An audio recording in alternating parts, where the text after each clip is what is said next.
Hello, welcome to MOT 115, where we discuss transcultural communication. We're going to be looking specifically today at culture and cultural values, Chapter 2 in our textbook. So, what does the word culture even mean? We hear it all the time, but, what is the actual definition? Well, that is the common lifestyles, languages, behavior patterns, traditions, and beliefs that are learned and passed from one generation to the next. So, for example, if you come from a family that has very unique traditions, for example, always putting your right shoe on before your left shoe so that you don't invite the devil into your house. Those kind of traditions that are not offensive, but they're just a little unique to your particular family or group. Culture helps us determine a person's worldview, their philosophy of life, their relationship to the environment, their relationship to religion, their expectations about time, and in that regard, for example, in the United States, if you are on time, they often consider you late, whereas they expect you to show up 10-15 minutes earlier. In other countries, such as Italy and Spain and parts of Africa, the idea of being on time is any time within that hour that you agreed to meet. So, we have a very rigid perspective of time in the United States, which is not consistent around the globe.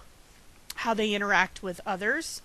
In the United States, we are expected to make eye contact with whom we are speaking with. However, in some Asian countries, eye contact is considered rude. So again, it's important to understand culture so that when we are working with our patients and clients, we have a general understanding of what they're comfortable with and what they're uncomfortable with. Then there's also specific rules for dealing with universal events such as birth, death, mating, i.e. having sex, childbirth, illness, pain, and child rearing. So in some families, they believe the baby shouldn't be picked up unless it's absolutely necessary, and in other cultures, they believe that holding the baby for that first year is vitally important, and actually the research is demonstrating that too, that the more time you hold an infant, the more bonded you are, and also more importantly, the more socially calm the child stays. Culture is adaptive. It changes over time. We can't continue the same culture that we had 500 years ago. It just wouldn't work. It is affected by environmental issues, wars, illnesses, migrations, and technology. When an immigrant comes to a new culture, they must assimilate. This means they must learn and internalize the new culture's important values. So, in the United States, when you think of our values or our culture or our traditions, everything stops on Thanksgiving. We have to sit down with our family and eat a giant meal and then fall asleep on the couch before we get up and do it all over again. So, that is something that someone who comes from another country may not be familiar with. And they don't necessarily understand why Americans feel the need to stuff themselves at the end of November every year. Not that there's anything wrong with that. We all love turkey. Unless you don't. Subcultures. Within every culture are subcultures. These are smaller groups within the culture, and each culture has its own values and expectations. So, subcultures can be based on age, gender, religion. It can be based on a particular group of people who come together to share in an activity. You have people who like, for example, motorcycles. The motorcycle culture is very significant. There's other people who are in cultures that they don't even realize they're necessarily in a culture. So when a group of women get together to have wine or whatever, that's a subculture within itself. They're all maybe moms. They want to talk about their kids or not talk about their kids. And the point to all of this is that when these subcultures emerge, it's usually viewed from the outside before it's viewed from the inside. So again, culture is the occupation. So teachers tend to have their own culture. Doctors have their own culture. Nationality and race, age. So, you don't see a lot of 22-year-olds wanting to hang out with 60-year-olds. I mean, yeah, if it's your grandma, sure. But usually you want to hang out with people in your own peer group. Gender, socioeconomic factors. You generally don't see a lot of poor people hanging out with a lot of rich people because you can't keep up. If your friends are going yachting over the weekend and you can afford a rowboat, it's not quite the same thing. Politics. Obviously, in today's political environment, there is a huge shift in how we see each other. People who love Donald Trump, people who hate Hillary Clinton, there's generally a philosophy or a culture behind that. And also sexual orientation. If someone is a lesbian or a homosexual, they tend to hang out with other homosexuals and lesbians in their social time. So functions of cultural values include a set of rules, attitudes, beliefs, and decisions, how we interact with others, actions, solving problems, our sense of belonging, and our identity. All of these come together in terms of our culture and make us unique to that particular culture.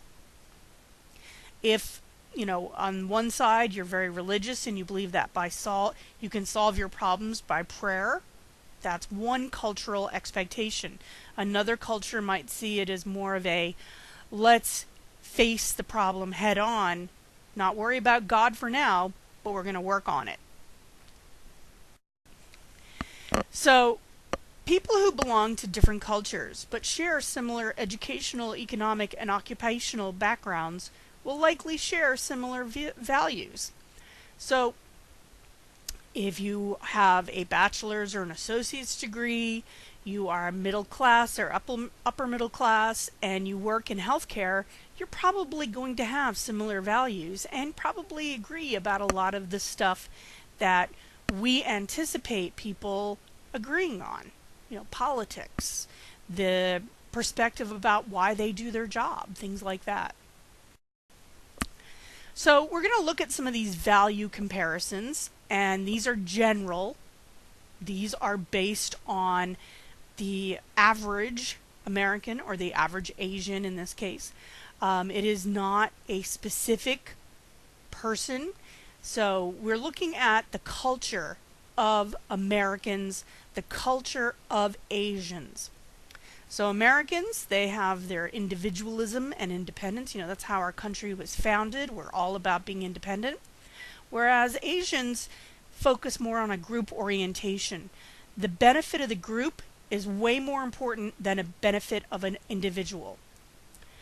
In America, we like to resist authority. We are going to fight back. We're going to go out, we're going to march, we're going to donate money, we're going to post things on Facebook or Twitter, and we are going to feel good about that because we are resisting authority.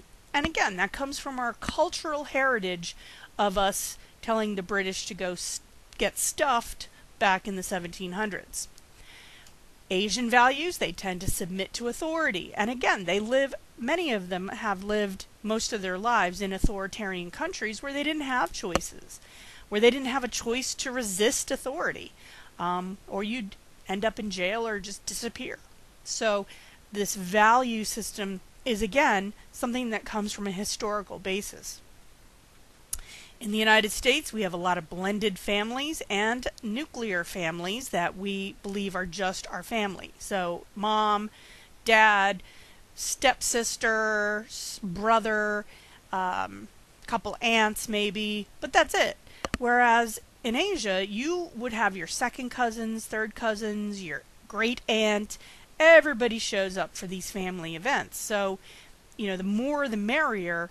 For Asian families in the United States, we're more like, yeah, there's got to be one or two degrees from the main group, and then that's it. In the United States, we value innovation, invention, new stuff, whereas in Asia, they value tradition. So in the United States, we don't really care about knocking buildings down that are a couple hundred years old as much as we care about moving forward and progress. Whereas in Asia, they would be very reluctant to knock down some of these older buildings because they represent where they came from. There is in the United States, an emphasis on youth and youth culture. You know, you turn on the TV and everything is geared towards people 18 to 34. Whereas in Asia, there is a high level of respect for elders, and elders are seen as the most important people in society because they've been around so long, they have got to gain some wisdom from the world. Then we have the focus on the future. Americans look towards tomorrow. Asians look towards the past and respect what came before them. And again, you know, what we look at here is that neither one of these are right or wrong. It's more about how our cultural values have made us certain kinds of people. And depending on where we come from, it has a huge impact. Finally, we have competition for our American values. We love to compete. We love to put it out there. Super Bowl Sunday is the most watched day of television. So clearly competition is super important. Asian values, it's more about conformity, being part of that group, and we go back to that very first value of group orientation. Conforming to the group, becoming one of many, way more important. So we're going to look at the same concepts, more or less, with Hispanic values. And again, remember, this is an average. It's not to deal with every unique individual. So we have American values, individually and independence. Then with Hispanics, group emphasis. They're more focused, again, much like the Asians, on how the group is more important than the individual. Same thing with families. You know, they have extended families, second cousins, third cousins, fourth cousins, my sister's ex-husband's third cousin is coming to dinner, kind of thing. Then we have Americans tend to put a high value on objects. Look at my car, it cost me $80,000. Look at my house, it cost $500,000. We become so, you know, we find things that are of great value so appealing because that is aspirational. We've been, spent our whole lives in the United States thinking happiness comes in the shape of dollar signs. Of course, it does make life much easier if you can pay your bills. Whereas Hispanic values show that there's a high value placed on people. You know, I would rather give up my house than give up my family or this person next door. Americans are very assertive and aggressive, and that comes from that competition. Hispanics tend to be resigned and accepting. And this comes in large part from religion, whereas, you know, the Hispanics tend to be Roman Catholic. And there is this feeling that, you know, it's in God's hands, it's God's will. Whereas a lot of Americans, despite claiming religiosity, are able to separate religion and the values that come with religion and instead take on that more American perspective of competition. Then we have self-determination, which is the idea that we control our own destiny. We make things happen. We pull ourselves up by our bootstraps. Whereas Hispanics believe things are more fatalistic. God has determined, or fate has determined what's going to happen, and we can't do much to change it. Again, we go back to this idea of, you know, the dominant religion in the Hispanic world is Roman Catholic, and there is a certain level of fatalism that God is going to decide whether or not you're being punished or rewarded. In terms of the focus, Americans focus on the future, Hispanics focus on the present, the here and the now. How do we deal with the now? And again, you know, as we look at these differences, you'll see that these other cultures may not necessarily mesh as well as other cultures, but that really does tell us about how hard it is to assimilate into an American culture when it's not your primary culture. It should lead you to a more empathetic understanding of them. So now we have African American or Black values, depending on what country you live in. Of course, we have our individuality and independence, and African Americans tend to be more focused on interdependence, especially within the family dynamic. They depend on one another. It's a reason why Black fraternities and sororities in the United States are so important in terms of the social dynamics, because they haven't always been treated well by the government or the mainstream culture, so they depend upon one another to help them move forward.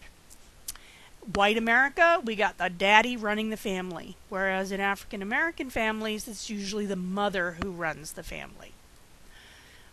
White Americans focus on the future. African Americans focus on the present, much like our Hispanic friends. And white Americans believe that personal mastery of your own sense of being is the most important, whereas African Americans believe that a spiritual orientation, being in touch with that sense that there's something greater in the world than yourself, is much more important. So we also have Native Americans, and although we don't have a huge number of Native Americans in Pennsylvania, there are quite a number of tribal affiliations that most of us may or may not be aware of, especially in New Jersey, Maryland, Delaware. So it's still definitely a possibility that it's going to crop up when you are working in the healthcare field. So again, American, individuality, independence. Native Americans and Eskimos, family dynamics and depending upon one another. Americans like to accumulate for themselves. Native Americans accumulate to share with others. Americans focus on the future. Native Americans focus on the present. Americans have their nuclear family. Native Americans see the family as extended. The second, the third cousins, the aunt once removed. American, competition. Native Americans, cooperation. It's kind of how we took over the country, the white people, because the Indians were all about cooperating with us, and we thought that was foolishness, so we gave them blankets filled with smallpox and, really tried to eliminate as many Native Americans in this country as we could as we were taking it over. If you ever want to read or listen to a story about how the United States took the land away from the Native Americans, there is a book called Trail of Tears, which will just rip your heart out. Then we have mastery over nature. So the Americans, we're going to chop down trees, and we're going to put down concrete, and we're going to build our own dams, all of that kind of stuff. Whereas the Native Americans more accept the reality of nature. They embrace nature. They see it as part of their existence. So we also have some other very significant cultures in the United States that are very representative in particular in the Pennsylvania area.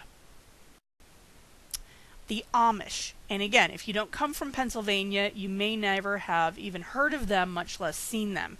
But for those of us who've driven around Lancaster, Pennsylvania, the Amish are a fairly common sight. They are primarily farmers or involved in some aspect of agriculture. They're focused exclusively on their families. They removed themselves from modern society, which is why they don't use vehicles other than horse and buggy. They don't use cars, trucks, any of those things. They don't use buttons. They use latches and hooks. So they prefer to live, in a sense, as if it was 150, 200 years ago. Humility is vital, as seen in their dress and demeanor. Passive and accepting of life. So again, fatalistic. And again, the Amish come from an Anabaptist perspective. So, they are a Christian denomination. They focus on the needs of others, and conformity and cooperation is paramount. So much different than your average American. Then we have Filipinos, which is a Asian subculture. They focus on higher education as a means to getting ahead. So it's that joke about an Asian B or an Asian F is just a B. Important to integrate into the dominant society, so they're not insular. They want to assimilate as quickly as possible. They have great respect for their parents or elders, and avoiding shame or saving face is very important. So they take a lot of personal pride in what they do and how they appear to others. They accept pain and suffering as an honorable condition. So, if their child is misbehaving, they see it that they need to make more sacrifices in order to help their child. Iranians, which there's also a very large population in California, so you tend to see them on the coasts. Iranians often call themselves Persians because Iranians are generally disliked by Americans. Back in the late 70s, early 80s, the Iranian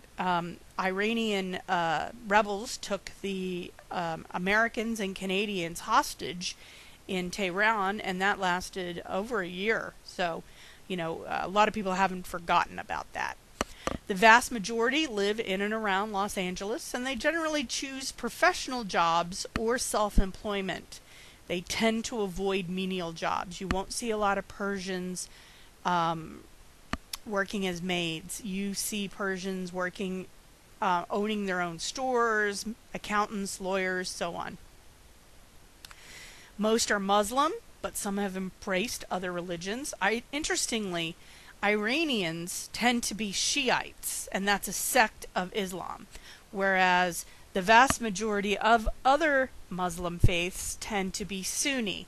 And the difference basically is who was the successor to Muhammad, who is the prophet who developed Islam.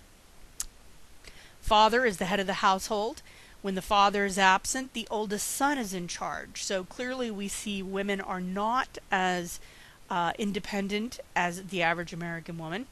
Women are expected to defer to men. And again, another focus on higher education as a means of getting ahead.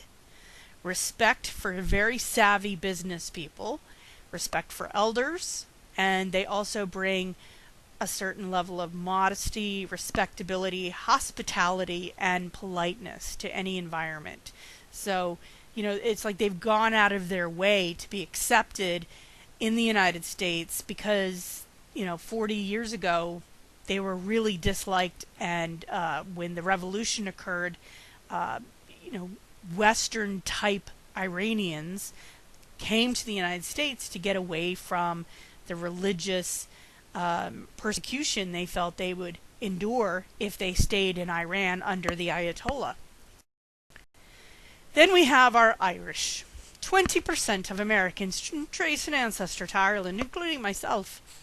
My mom came over in the mid-1960s and promptly gave birth to me. So when we see the Irish, we generally recognize them by their last name. We honor traditions, very much so. Having a shot of Jameson at a funeral is pretty much standard in my house. Fatalistic, which is why they tend to ignore pain until it is unbearable. It's, again, Catholics or Irish people tend to be Catholic, and it's that idea that God is giving you this pain for a reason. So, I'll wait, and then you have to chop your leg off. Very strong work ethic. The Irish have always been very hard workers because most of them have been farmers most of their lives throughout the generations. They pride themselves on their sense of humor. The Irish are very funny because they have dealt with all kinds of terrible things historically. The British took them over. You go back, 1,000 years, the Vikings took them over. So, it's kind of this idea that, if you don't laugh, you'll cry. Older Irish are very religious, again, usually Roman Catholic. The younger Irish have kind of stepped away from the church for a variety of reasons. Very family oriented, respect for the elderly, and a focus on higher education as a means to getting ahead. And again, when we look at these cultures, what you see is a much higher focus on higher education than your average American. Finally, we have Jewish, which is a large part of the population in the Pennsylvania area near Philadelphia, New Jersey, and Delaware. There are many different types of Jewish people depending upon their religious affiliation. Reform, Orthodox, and the region of origin. So, for example, Ashkenazi Jews have come from Russia and Poland. They have a long history of persecution. So we have the Holocaust in Germany, the pogroms in Russia, and anti-Semitism in the United States, which still occurs today. Focus on higher education as a means to getting ahead, which again, that's something that the Jewish people are criticized for often because they're seen as taking over all the businesses. And the fact of the matter is they're not. They're a very small population in the United States. The more traditional the family is, the more male-dominated it is. If you go into a Reform Jewish household, mom's in charge. But if you go into the Orthodox or even higher levels of Orthodoxy, then the father is definitely dominating it. They tend to share the wealth with others in their community, and they have a high respect for elders. They tend to be modest and humble, and they pride themselves on their sense of humor again. And it goes back to what I said about Irish people. So much bad stuff has happened to the Jews that their perspective is it's either laugh or cry, and they prefer to laugh. And then focus on maintaining good health. One of the great things you see down in Florida are these elderly people who, a lot of them are Jewish, who are out there doing their walking every day in their cool little sneakers because they've been through so much as a culture that they're not going to let anything stand in their way. So that finishes up for today. If you have any questions, please email or text message your instructor. Alternatively, you can leave a comment and we will respond as soon as we can. Thank you and have a wonderful day.